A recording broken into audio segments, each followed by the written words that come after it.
Mas Danis, dan hari ini saya akan menjelaskan tentang yang namanya adalah pasar bebas. Nah, sebenarnya apa sih pasar bebas itu?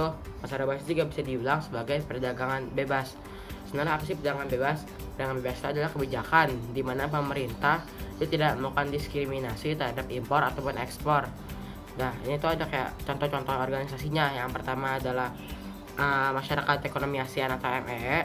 Yang kedua ada AFTA atau ASEAN Free Trade Area. Habis itu ada namanya itu Uni Eropa atau disingkat sebagai MEE. Tadi yang Masyarakat Ekonomi Asia itu MEA salah. Terus ada lagi namanya APEC atau kayak Asia Pacific Economic Cooperation, dan terakhir yang kita semua tahu yaitu adalah WTO, yaitu World Trade Organization. Nah, sekarang mari kita bahas satu persatu tentang tersebut. Yang akan dimulai dari yang namanya itu adalah MEA, Masyarakat Ekonomi ASEAN. Yang saya akan menjelaskan tentang yang namanya itu adalah MEA, Masyarakat Ekonomi ASEAN. Nah, pengertiannya itu adalah sebuah integrasi ekonomi ASEAN dalam menghadapi perdagangan bebas antar negara-negara yang ada di ASEAN. Nah, itu adalah pengertiannya. Dan sekarang kita masuk ke latar belakangnya, yaitu MEA yang dia bentuk dengan misi untuk menjadikan perekonomian di negara-negara ASEAN itu lebih baik dan lebih maju dan mampu bersaing dengan negara-negara yang perekonomian lebih maju dan dibandingkan dengan kondisi negara-negara di ASEAN saat ini. Jadi guna secara simpelnya, jadi si MEA itu digunain untuk memajukan ekonomi negara-negaranya yang ada di ASEAN. Nah, sekarang adalah tahun didirikannya. Tahun didirikannya itu adalah pada tanggal 2015. Nah, dan MEA itu pasti punya tujuannya juga dong. Tujuannya itu adalah MEA itu dijadikan sebagai kawasan yang memiliki perkembangan ekonomi yang merata dan merepresentasikan ekonomi usaha kecil, yaitu UKM. Nah, lalu ada lagi adalah menciptakan pasar tunggal untuk seluruh masyarakat ASEAN dengan elemen produk aktivitas ekonomi bebas seperti arus keluar masuknya barang antar negara anggota ASEAN menjadi bebas bea cukai atau pajak dan lain-lainnya yang masuk ke dalam tersebut. Nah, yang ketiga yang saya tuliskan, yaitu yang akan saya jelaskan juga, yaitu ASEAN menjadi sebuah kawasan yang memiliki daya saing ekonomi yang tinggi dan ditandai bertambahnya kuatnya peraturan dalam hal ekonomi. Jadi kayak dia itu membuat peraturan juga biar semuanya lancar. Nah, sekarang kita akan masuk ke negara-negara yang ada yang mengikuti MEA.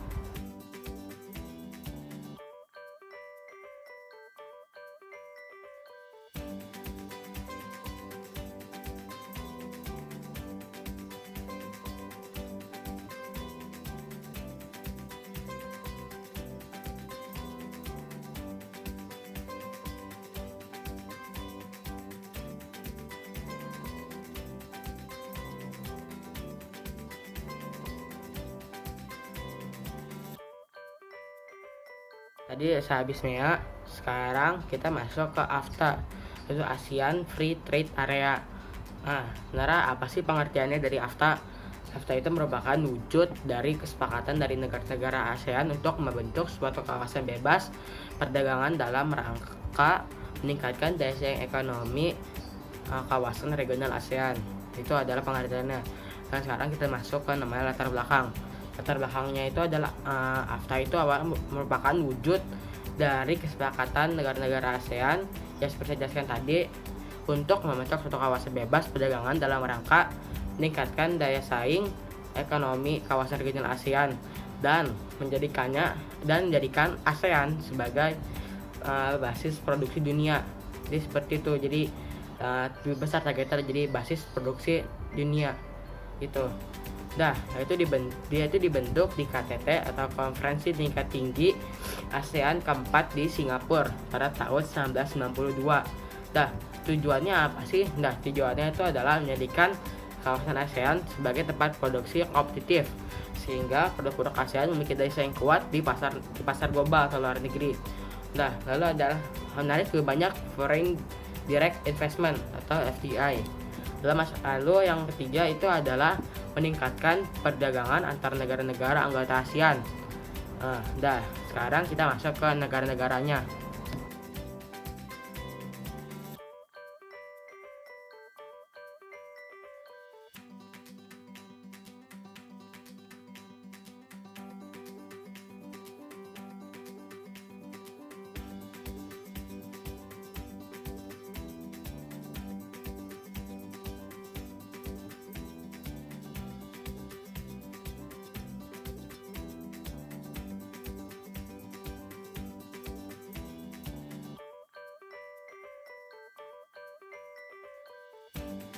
Habis tadi namanya MEA dan juga AFTA, sekarang kita masuk ke APEC, yaitu Asia Pacific Economic Corporation.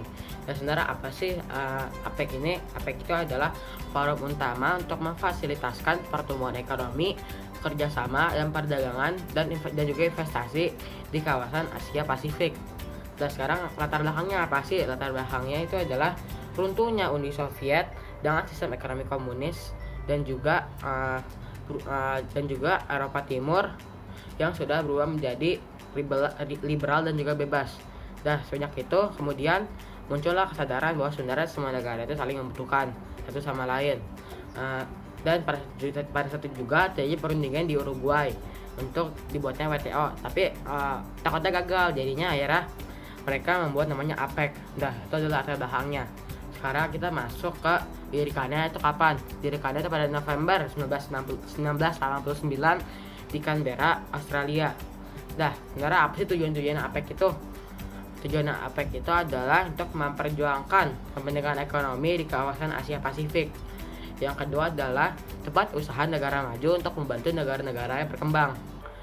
Lalu ada juga meningkatkan perdagangan dan investasi antar anggota si APEC tersebut. Lalu juga ada yang keempat, yaitu mengurangi dan mengatasi sengketa ekonomi perdagangan. Habis itu sekarang kita akan masuk ke negara-negara yang ada di APEC.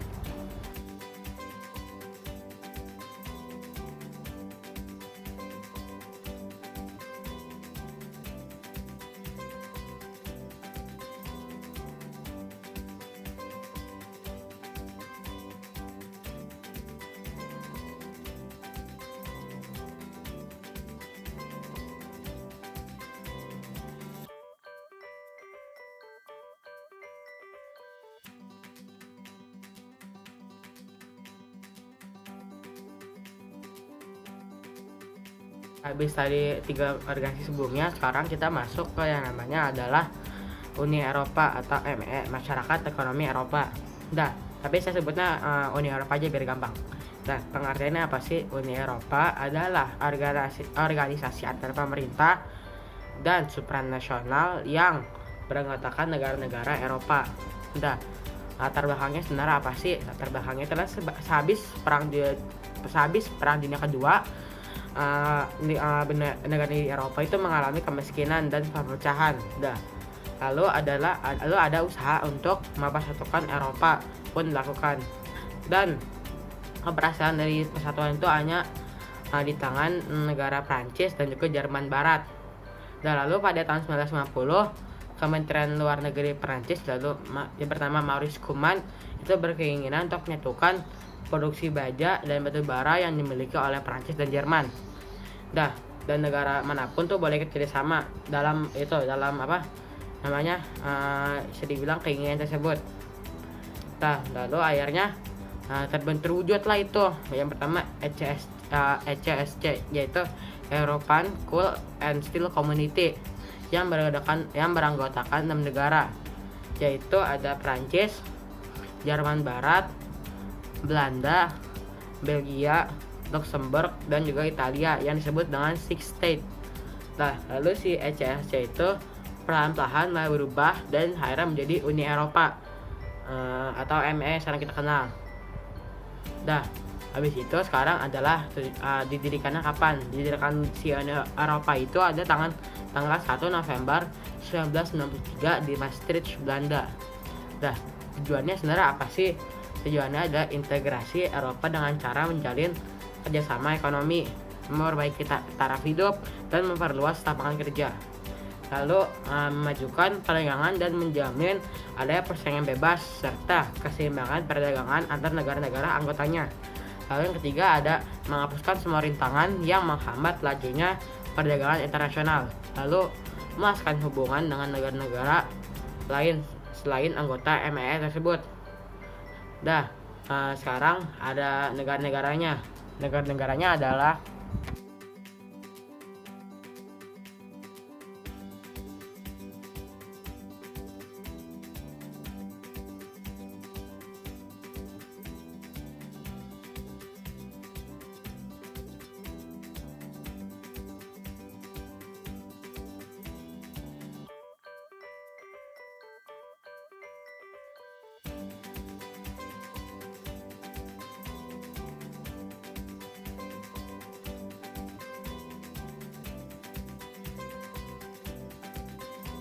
Lalu yang terakhir itu ada WTO atau World Trade Organization. Nah, pengertiannya itu sebenarnya apa sih WTO itu? WTO itu adalah organisasi perdagangan dunia dan merupakan satu-satunya badan internasional yang mengatur permasalahan antar negara, perdagangan antar negara. Nah, latar belakangnya sebenarnya apa sih? Nah, jadi sebenarnya WTO itu adalah untuk menggantikan GATT yang sebagai organisasi yang sebelumnya itu mengatur perdagangan dunia, tapi karena organisasi sebelumnya itu kurang bisa mengatasi masalah secara yang semakin mengglobal, akhirnya dia digantikan oleh namanya WTO, yaitu World Trade Organization. Didirikannya itu adalah pada tanggal 1 Januari 1955. Tujuannya adalah untuk meningkatkan kesejahteraan negara-negara anggota melalui yang namanya itu adalah perdagangan, dan membantu produsen barang dan jasa serta eksportir dan importir dalam kegiatan perdagangan. Lalu adalah mendorong lebih terbukanya perdagangan dunia, jadi kayak lebih dipermudah bisa dibilang. Lalu menciptakan rangkaian aturan dan prinsip untuk mengatur yang namanya perdagangan internasional. Jadi kan pasti kan organisasi besar itu harus memiliki peraturan untuk para anggotanya juga banyak. Sekarang kita akan masuk ke anggota-anggotanya negara apa aja sih.